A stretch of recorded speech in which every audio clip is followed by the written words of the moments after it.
The first thing anyone noticed was the chair. Matteo Rinaldi's chair. No one sat in it. Not his guards. Not his cousins. Not the senior executives who had worked beside him for 15 years. Even the cleaning staff moved around it like it belonged to a king. At 9:12 on a Tuesday morning, Sophia Bennett was sitting in it with both feet on his desk. And she had no idea Matteo had just entered the office.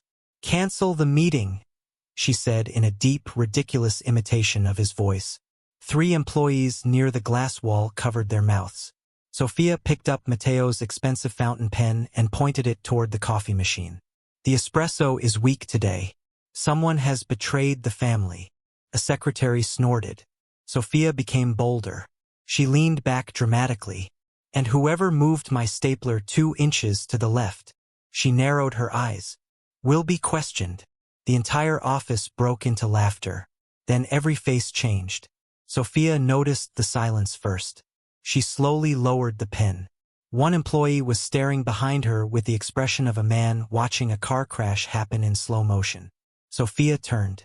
Matteo Rinaldi stood 6 feet away. Black suit, open collar, tattoos visible above it. 2 silent guards behind him. His face gave away nothing. Sophia immediately removed her feet from the desk. "Good morning." Nobody breathed.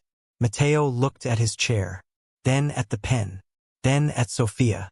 "Did my stapler betray me?" Her cheeks burned. "I can explain. I'm listening." She stood quickly. "I was trying to make Daniel stop panicking." The young accountant behind her looked ready to disappear through the floor. Matteo's eyes shifted toward him. "He entered the wrong figure in a report," Sophia continued. "He thought you were going to fire him. So I was trying to show him that maybe—" She hesitated. "Maybe what?" "That you're not as terrifying as everyone thinks." Matteo stared at her. Sophia swallowed. "That sounded better in my head." For one unbearable second, nothing happened. Then Matteo looked at the crooked stapler. A sound escaped him. Small, rough, almost unfamiliar. Sophia frowned. Matteo's mouth twitched. Then suddenly he laughed. Not politely. Not once. He laughed hard enough to turn away. The entire office froze. One guard actually looked at the other. Sophia stared. She had worked for Matteo for 13 months. She had seen him angry, cold, exhausted, dangerously quiet. She had never seen him laugh. Nobody had. For 9 years, Matteo Rinaldi had not laughed once. And now his secretary had done the one thing everyone in the building believed was impossible. But when Matteo finally looked back at Sophia, the laughter had disappeared. Something else had replaced it. Something almost painful. Because the last person who had ever sat in that chair and mocked him exactly like that had died 9 years ago. And Sophia had just reopened a part of Matteo Rinaldi that he had buried with him. The office stayed silent long after Matteo stopped laughing. Sophia stood beside his chair, still holding the silver pen she had used to imitate him. Matteo looked at it, then at her. "You took my pen too?" She slowly placed it on the desk. "In my defense, it improved the performance." Someone near the glass wall made a choking sound, trying not to laugh. Matteo glanced toward the employees. Everyone instantly looked busy. Sophia folded her hands. "So, am I fired?" Matteo studied her for several seconds. "No." The answer surprised the entire room. Sophia blinked. "No, no." He looked toward Daniel, the junior accountant who had been panicking minutes earlier. "Your report." Daniel nearly dropped the folder. "Yes, sir." "What was the mistake?" $12.40. Matteo looked at Sophia. She gave him an innocent expression. Matteo understood immediately. "That was the amount?" "Yes." He turned back to Daniel. "Correct it." Daniel stared. "That's all. That's all." Relief flooded his face. "Thank you, sir." Daniel hurried away. Matteo looked at Sophia again. "My office." Her stomach dropped. Apparently, not being fired publicly did not mean she was safe privately.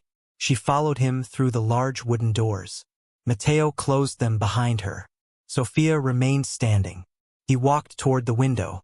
For several moments he said nothing. You really haven't laughed in 9 years? The question escaped before she could stop it. Matteo slowly turned. Who told you? Nobody had to. Everyone outside looked like they had witnessed a solar eclipse. His mouth twitched. Almost. Sophia noticed. You nearly did it again. Don't become ambitious. She smiled. Then her eyes drifted toward a framed photograph on a side table. 2 young men stood beside an old motorcycle. One was unmistakably Matteo. The other looked similar but warmer. Messy hair. Wide grin. One arm thrown around Matteo's shoulders. Sophia's expression softened. That's him, isn't it? Matteo's posture changed. My brother Luca. She looked back at the photograph. What happened? Matteo did not answer immediately. 9 years earlier, Luca had been killed during a shooting outside a family restaurant. He had been 29. The wrong man had died that night. The bullet had been meant for Matteo. Sophia's smile disappeared. I'm sorry. Matteo looked at the photograph. He used to sit in my chair. She glanced toward the office door. And mock you. Constantly. Sophia suddenly understood. Her ridiculous performance had not simply amused him. It had reminded him of someone. I didn't know. I know. She hesitated. If it hurt you. It did. Sophia lowered her eyes. Then Matteo continued. But not in the way you think. She looked up. For 9 years, every memory of Luca ended at the night he died. His voice was quieter now. This morning was the first time I remembered him being annoying. Sophia smiled faintly. That sounds healthier. He would hate that word. What word? Healthier. She laughed softly. Matteo looked at her. There it was again. That strange looseness in his expression. Then he caught himself. Sophia noticed him suppress it. You're allowed to laugh. His face hardened slightly. Be careful. I'm serious. So am I. She stepped closer to the desk. I'm not saying you should forget him. Matteo's eyes sharpened. Good. I'm saying grief is greedy. That made him pause. It takes one terrible moment and tries to own every memory that came before it. Matteo stared at her. How do you know that? Sophia looked toward the window. My mother died when I was 19. His expression changed. She was funny, loud, embarrassing. A small smile appeared. For 2 years, whenever I thought about her, I only remembered the hospital. Matteo said nothing. Then one day I remembered her throwing a shoe at my father because he ate the last piece of cake. His eyebrow lifted. She missed. Unfortunately. Your father survived? Barely. Matteo smiled. A real one. Sophia pointed immediately. There. His expression vanished. You are becoming irritating. That's twice in one morning. Leave before there's a third. She turned toward the door. Sophia. She stopped. Matteo looked at her differently now. Not like his employee. Not exactly. Why were you helping Daniel? She shrugged. Because he was terrified of you. That is not an answer. It is. She opened the door. Sometimes people just need someone to make the room feel less frightening. Then she walked out. Matteo remained alone. For 9 years, fear had been useful. Kept enemies cautious. Employees obedient. Everyone at a distance. But that morning, Sophia Bennett had done something nobody else had dared.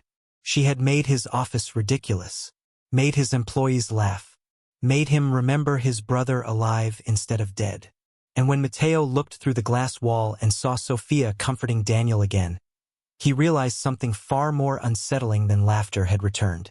Curiosity. For the first time in years, Matteo wanted someone to stay close enough to surprise him again. By noon, everyone at Viscari Tower knew 2 things. First, Sophia Bennett had sat in Matteo Rinaldi's chair and survived. Second, she had made him laugh. The second rumor spread faster. When Sophia entered the staff kitchen, 3 people immediately stopped talking. She opened the refrigerator. Please continue. Nobody did. Sophia looked over her shoulder. I'm not contagious. Daniel raised his coffee. Technically, you made the boss laugh. We don't know what you're capable of. She pointed at him. You owe me $12.40. The room laughed. Then Sophia noticed Mateo standing outside the glass door. Again, she closed her eyes. This is becoming a pattern. Mateo entered. Everyone straightened. I need Sophia, Daniel whispered. Good luck. Sophia grabbed her notebook. If I don't return, delete my browser history. Mateo looked at her. Should I be concerned? Deeply. He turned away before she could see the smile. Instead of taking her to his office, Mateo led her toward the private elevator. Where are we going? My house. Sophia stopped walking. Mateo turned. That sounded much worse than I intended. Yes. My grandmother is coming to lunch. That somehow makes it stranger. She wants to meet you. Sophia stared at him. Why? Mateo pressed the elevator button. Because Luca's former driver told her I left. Sophia blinked. Your family has an intelligence network for emotions? Apparently. 20 minutes later, Sophia entered a beautiful old townhouse overlooking the river. She expected armed guards and marble statues. Instead, she found a tiny elderly woman arguing with a florist. Yellow roses are cheerful, the florist said. Exactly, the woman replied. I did not ask for cheerful. Mateo sighed. Nah. The woman turned. Her sharp eyes immediately found Sophia. So this is her. Sophia looked at Mateo. I suddenly understand why you're difficult. His grandmother smiled. I like her. Mateo muttered something in Italian. Sophia sat beside Teresa Rinaldi at the lunch table. Within 10 minutes, Teresa had asked her age, relationship status, salary, favorite food, and whether Mateo frightened her. Sometimes, Sophia admitted. Mateo looked offended. Teresa nodded approvingly. Good. Fear prevents foolish romance. Sophia nearly dropped her fork. Mateo closed his eyes. Nah. What? She works for me. Terrible beginning. Sophia bit her lip to stop laughing. Then the front door opened. A little girl ran into the dining room wearing a school uniform and one pink sock. She stopped when she saw Mateo. Her expression collapsed. No. Mateo looked at her. What happened? The girl hid behind Teresa. This is Isabella, Mateo explained quietly. Luca's daughter. Sophia's expression softened. Isabella was 8. She had Luca's eyes, and apparently his opinion of authority. I'm not going back, Isabella announced. Back where? School. Mateo stood. Why? She crossed her arms. I hate it. That is not a reason. It is to me. Mateo's tone sharpened slightly. You cannot simply leave school. Isabella's eyes filled. Sophia immediately noticed. So did Mateo. But he did not know what to do with tears. Sophia did. She lowered herself beside Isabella. Can I tell you something embarrassing? The girl sniffed. What? When I was 8, I hid inside a laundry basket because I didn't want to go to school. Isabella stared. Did it work? No. My mother carried the entire basket to the car. A tiny smile appeared. Mateo watched. Sophia leaned closer. So what happened today? Isabella hesitated, then whispered. They laughed at my presentation. Mateo's expression changed instantly. Who? Sophia looked at him. Not helping. He sat back down. Isabella explained she had given a presentation about her father. Another child had called Luca, a criminal who got himself killed. The room went silent. Mateo's face became dangerous. Sophia saw it. So did Isabella. Her shoulders tightened. Sophia touched Mateo's sleeve. Just once. Don't scare her. His eyes moved to her hand. Then to Isabella. Something in him softened. He knelt. I'm not angry with you. Isabella looked uncertain. I'm angry someone hurt you. She whispered. I didn't cry. You could have. I didn't want Dad to think I was weak. Mateo froze. Sophia saw the old wound appear again. She spoke gently. Crying doesn't make someone weak. Isabella looked at her. Uncle Mateo never cries. Teresa looked down at her plate. Mateo did not answer. Then Sophia said, Maybe Uncle Mateo is still learning. His eyes met hers. It should have annoyed him. Instead, it felt strangely true. Isabella finally stepped toward him. Mateo opened his arms awkwardly. She hugged him. For several seconds, he simply held her. Then Isabella looked over his shoulder at Sophia. "Are you his girlfriend?" Mateo almost choked. Sophia smiled sweetly. "No." Isabella considered that. "You should be." Teresa laughed. Mateo stared at Sophia. Sophia stared back. And for the second time that day, the most feared man in the room had absolutely no idea what to say. By Friday, Sophia had become Isabella's favorite person in the building. Mateo pretended not to notice. He noticed everything.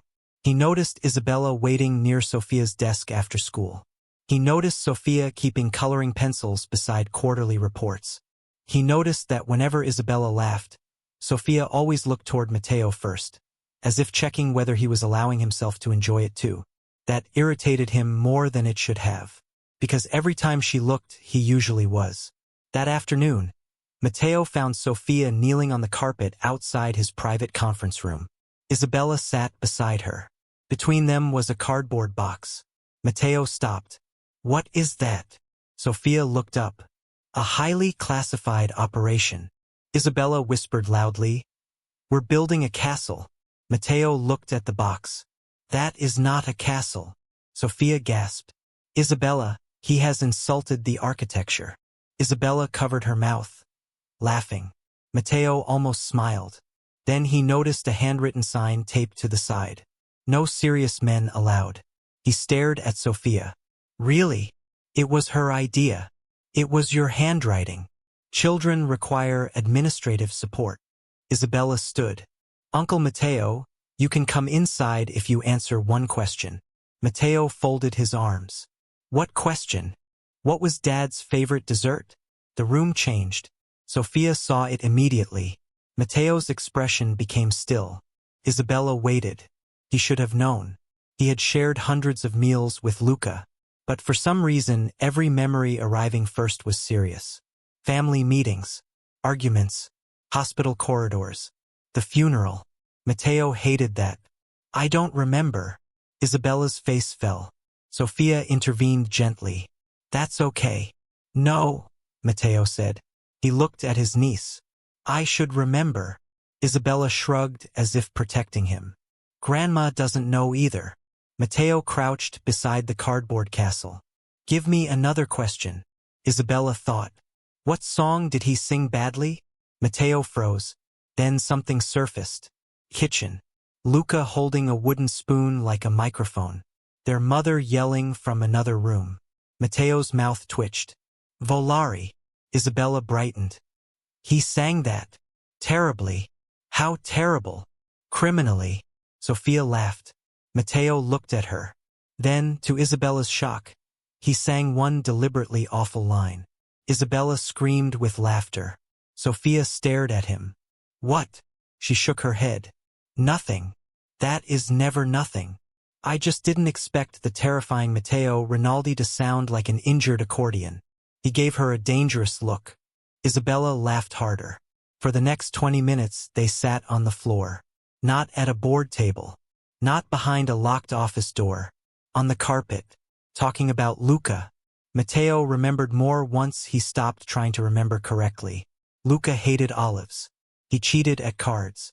He once wore 2 different shoes to a wedding. He kept emergency chocolate in the glove compartment. Each detail made Isabella's face brighter. Then she asked one final question. "Can I see Dad's room?" Matteo went silent. Sophia looked at him. There was a room in the Rinaldi townhouse that had remained locked for 9 years. Luca's room. Nobody entered it. Not even Teresa. Matteo stood slowly. "Another day." Isabella nodded, pretending not to be disappointed. Sophia said nothing until Isabella left with her tutor. Then she followed Matteo into his office. "You're angry." "No. You use fewer words when you are. That is efficient." She closed the door. She wasn't asking for a museum. Matteo looked at her sharply. "Don't." Sophia stopped. He walked toward the window. "That room is exactly how he left it." That sounds painful. It is. Then why keep it that way? He turned. Because it is mine. Sophia's expression softened. The grief is yours. The room isn't only yours. That landed hard. Mateo's jaw tightened. She is his daughter. Yes. I know. But knowing and sharing are different. He stared at her. Most people backed away when he looked like that. Sophia did not. Finally, Mateo took a key from his desk. That evening, the three of them stood outside Luca's bedroom. Mateo's hand hovered near the lock. Isabella whispered, "You don't have to." That nearly broke him. He looked at Sophia. She did not tell him what to do. She simply stood beside him. Mateo unlocked the door. Dusty evening light entered first. Then Isabella. The room was ordinary. Posters, books, an old jacket, a broken watch, and above the bed, a photograph of Luca holding baby Isabella. She walked toward it slowly. Mateo stayed near the door. Sophia touched his hand. Not his sleeve. His hand. He looked down. She almost pulled away. He closed his fingers around hers. Inside the room, Isabella found an old voice recorder. She pressed play. Static crackled. Then Luca's voice filled the room. "Mateo, if you're listening to this, stop acting miserable. It makes your face look expensive." Isabella burst out laughing. Sophia covered her mouth. Mateo stared at the recorder. Then he laughed too. But this time, tears came with it. And for the first time in 9 years, he did not turn away when someone saw both. The next morning, Mateo canceled 3 meetings. Sophia found out because she managed his calendar. "You canceled the Romano acquisition call?" "Yes." "The board review?" "Yes." "And lunch with Senator Bellini?" Mateo looked up from his desk. "I am aware of my own schedule." Sophia crossed her arms. "That is new."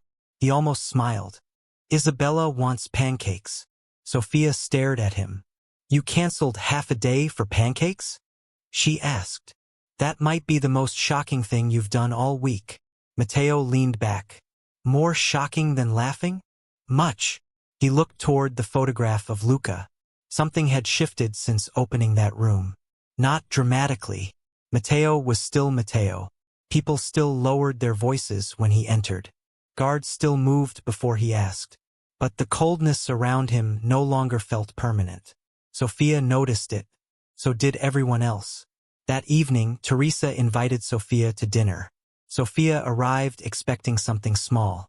Instead, nearly 20 members of the Rinaldi family filled the dining room. She stopped beside Mateo. "You said dinner." "It is dinner. This is a diplomatic summit. My family multiplies around food." Across the room, Isabella waved wildly. "Sophia." Every head turned. Mateo's aunt whispered something to another woman. Sophia heard only one word. "Secretary." Mateo heard it too. His expression hardened. Sophia touched his wrist. "Don't. I haven't done anything. Your face has." He looked down at her hand. She removed it. Dinner began badly. Mateo's uncle Carlo asked Sophia how long she planned to remain administrative help. Sophia smiled. "Until administration collapses without me." Isabella laughed. Teresa raised her glass approvingly.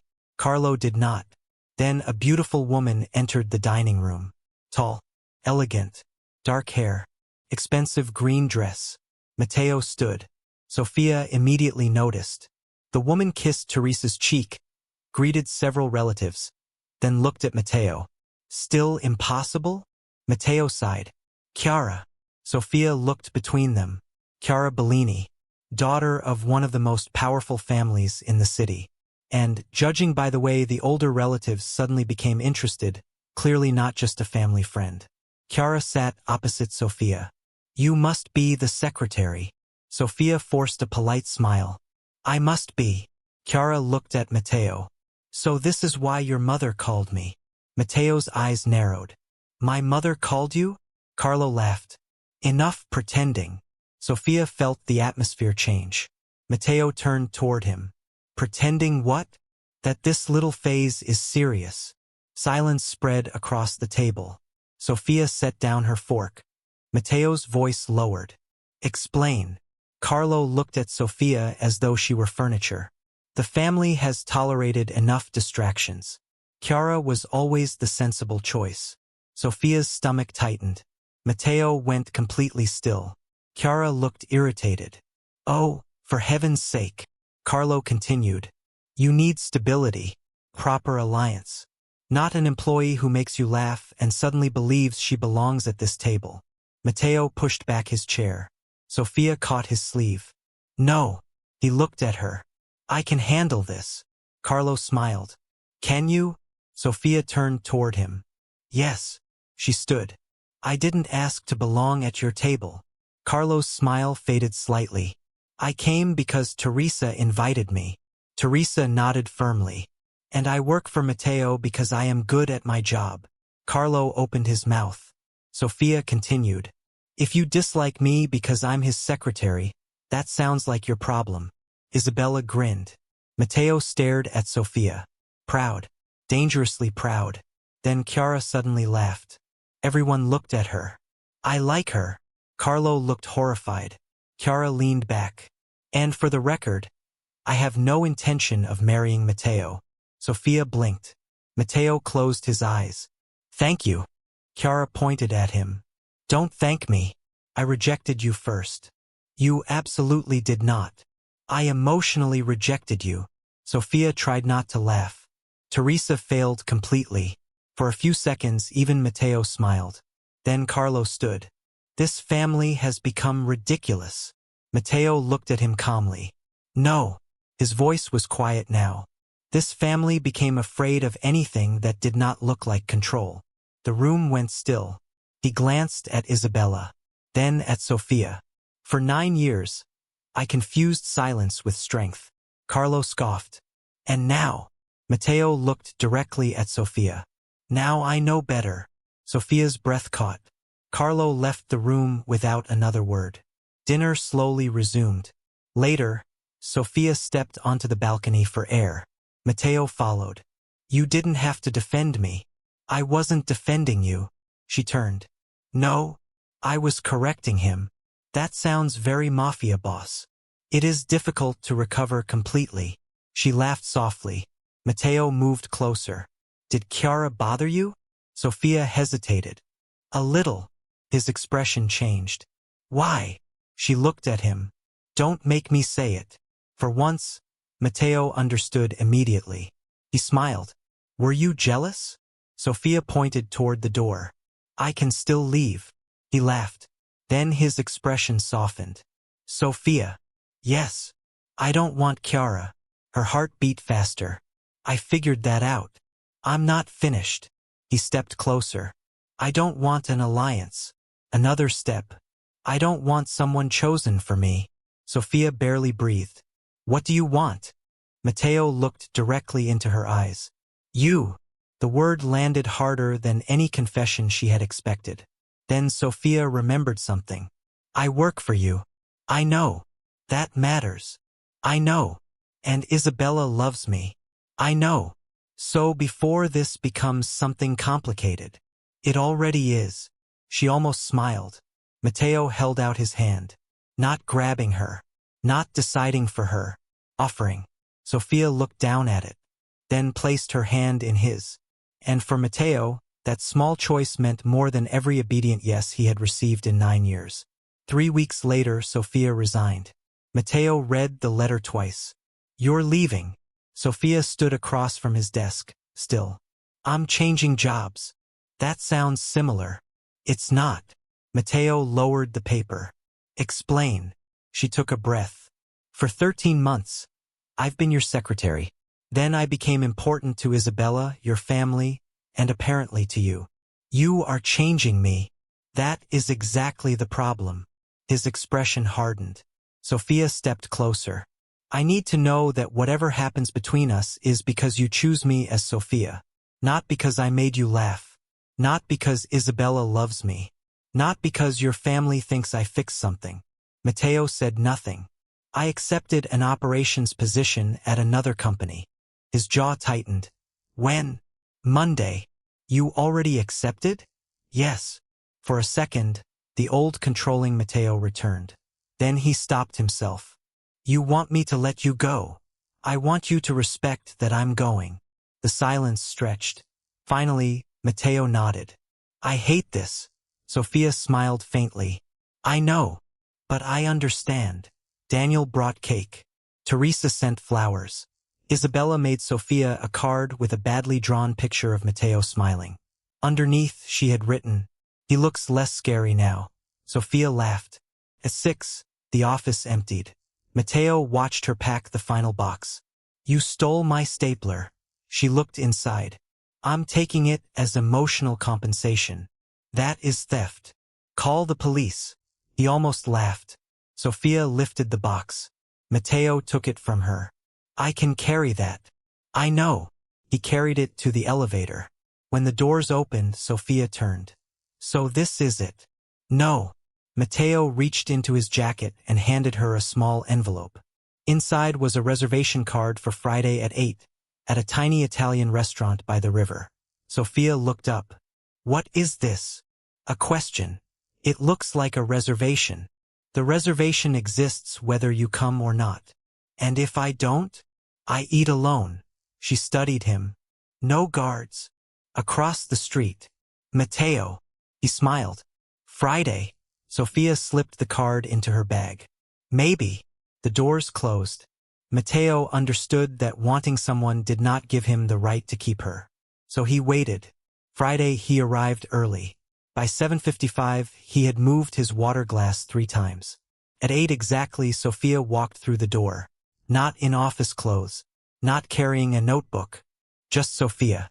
Matteo stood. You came. You sound surprised. I was preparing to blame the chair. She smiled and sat. Dinner lasted 3 hours. They talked about movies, bad coffee, strawberry pancakes, Sophia's mother, and Luca's terrible singing. For once, Matteo discussed no business or family expectations. He simply enjoyed being there. 6 months later, Sophia had built a reputation entirely separate from Matteo. She still visited Teresa, still helped Isabella with school projects, and still made Matteo laugh at the worst possible times.